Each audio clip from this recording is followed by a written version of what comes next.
राधे राधे। हरे कृष्णा। कैसे हो आप सभी लोग? आशा करती हूँ आप सभी परम मंगल में होंगे, स्वस्थ होंगे, अच्छे होंगे।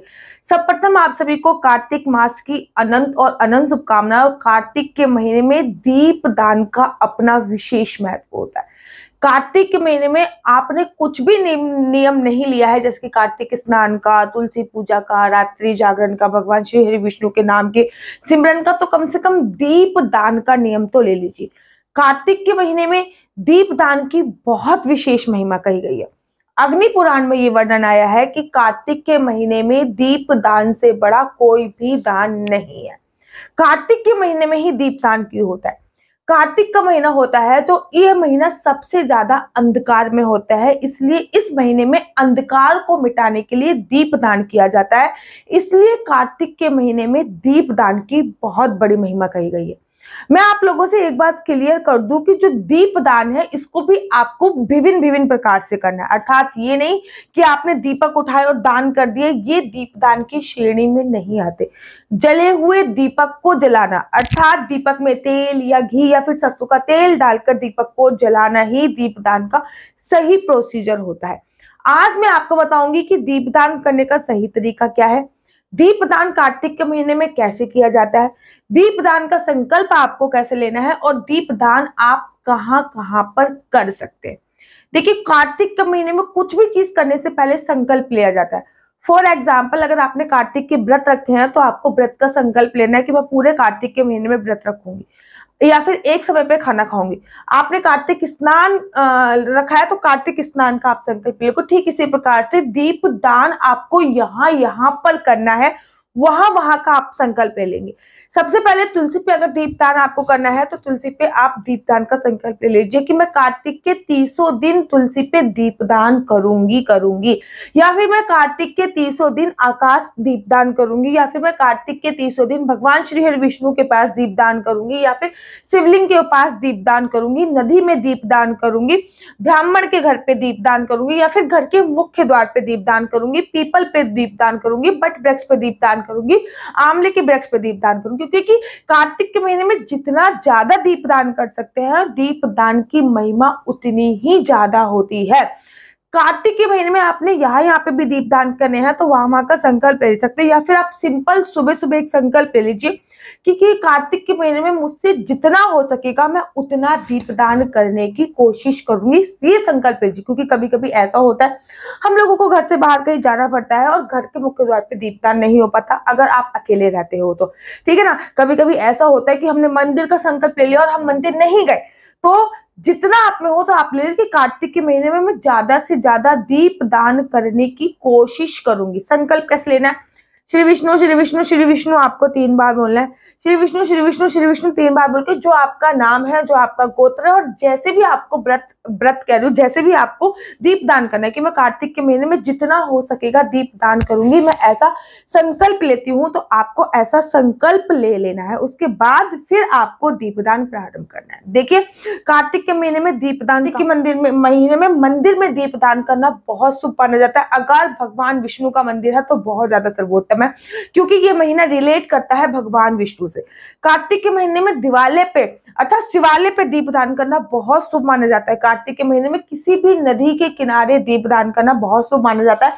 कार्तिक के महीने में ब्राह्मण के घर पे दीपदान करना बहुत शुभ माना जाता है। कार्तिक के महीने में तुलसी पे दीपदान करना बहुत शुभ माना जाता है। कार्तिक के महीने में आकाश दीपदान करना बहुत शुभ माना जाता है। कार्तिक के महीने में घर के मुख्य द्वार पे दीपदान करना बहुत शुभ माना जाता है। कार्तिक के महीने में जो हमारे देव वृक्ष हैं, जैसे कि पीपल हो गया, तुलसी हो गई, ठीक है ना, पीपल हो गया, तुलसी होगी, आंवला हो गया, इन पे दीपदान करना बहुत बहुत ज्यादा शुभ माना जाता है। और कार्तिक के महीने में शिवलिंग पर दीपदान करना बहुत ज्यादा शुभ माना जाता है।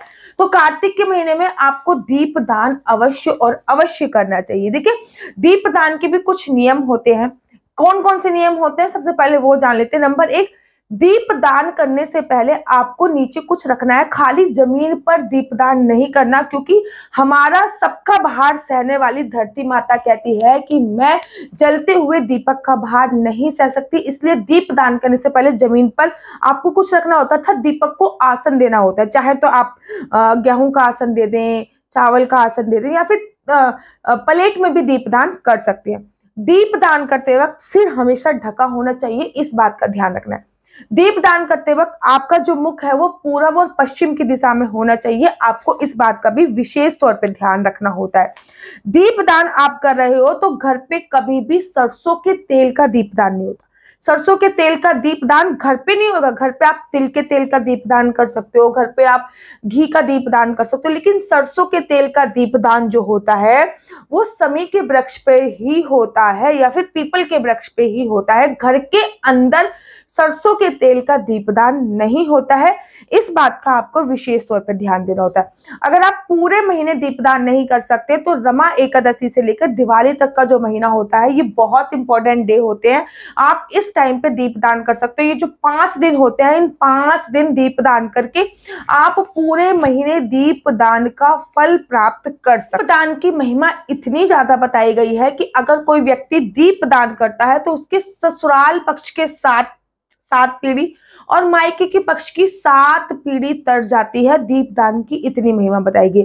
दीपदान के बारे में अग्नि पुराण में ये भी वर्णन आया है कि अगर कोई कार्तिक के महीने में किसी का बुझा हुआ दीपक भी जला देता है तब भी उसको अश्वमेध यज्ञ का फल प्राप्त होता है। साथ ही के साथ दीपदान की इतनी बड़ी महिमा है कि एक ब्राह्मण देवता थे, वो रोज दीपक जलाते थे।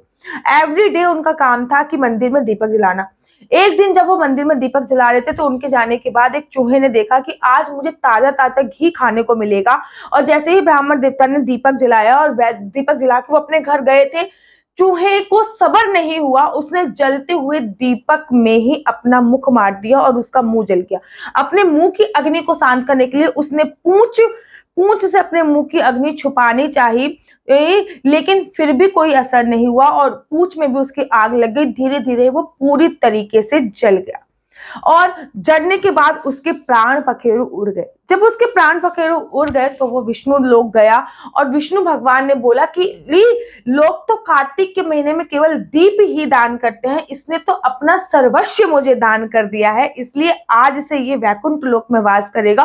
कुछ दिनों तक वैकुंठ लोक में वास करने के बाद उसको मनुष्य का जन्म मिला। चूहे की योनि से मनुष्य का जन्म जाता है कि जब आप कार्तिक के महीने में दीप दान करते हो तो वो दीप जितनी देर तक जलता है उतने दिनों तक, मान लीजिए 1 घंटे तक, 2 घंटे तक, उतने दिनों तक आपको श्री हरि विष्णु के धाम में रहने का सौभाग्य प्राप्त होता है। दीपदान की इतनी बड़ी महिमा है, दीपदान की इतनी बड़ी महिमा है। अब देखिए, जहां यहाँ पे तो बोला गया कि यहाँ पे दीपदान करो, वहां पे दीपदान करो, ऐसा संभव ही नहीं हो सकता है, ठीक है ना। आपको करना क्या है, आप सुबह सुबह तुलसी पर एक दीपदान कीजिए और शाम को भी तुलसी पे एक दीपदान। ये हो गया तुलसी के 2 दीपदान, ठीक है ना। तुलसी पे नित्य कार्तिक के महीने में 2 दीपदान कीजिए। दूसरा, घर के मुख्य द्वार पर आप 2 दीपदान कीजिए, एक राइट में एक लेफ्ट में। आप तिल के तेल का उपयोग कीजिए क्योंकि सावन के कार्तिक के महीने में तिल का उपयोग बहुत ज्यादा सर्वोत्तम माना जाता है। एक राइट में एक लेफ्ट में, आप ये यहाँ पर भी 2 दीपदान कीजिए। एक दीपदान आप आकाश में कीजिए और जब कभी भी आप मंदिर वगैरह में जाए तो आप मंदिर वगैरह में दीपदान कर सकते हैं। रमा एकादशी से लेकर आपको रमा एकादशी से लेकर दिवाली तक आप नदी पर भी दीपदान कीजिए। वो कृमित नदी आप घर पे बनाइए, एक थाली लीजिए, उसमें पानी डालिए, उसमें गंगा जल की कुछ बूंदें डालिए और उसके ऊपर आप दीपदान कीजिए, ठीक है। कम से कम एवरीडे आपको ये तो करना ही करना है। श्री हरि विष्णु के पास एक दीपदान, आकाश में एक दीपदान, घर के मुख्य द्वार पे दीपदान और तुलसी पे दीपदान आपको अवश्य करना है, क्योंकि दीपदान से बड़ा दान कार्तिक के महीने में कोई भी नहीं है। आशा करती हूँ आपको मेरी वीडियो अच्छी लगती होगी। अगर आपको मेरी वीडियो अच्छी लगती है तो आप अपना यूट्यूब चैनल हरि बोल को लाइक शेयर सब्सक्राइब करना बिल्कुल भी मत भूलिए। तब तक के लिए मुझे दीजिए इजाजत। राधे राधे, हरे कृष्णा, हरि बोल।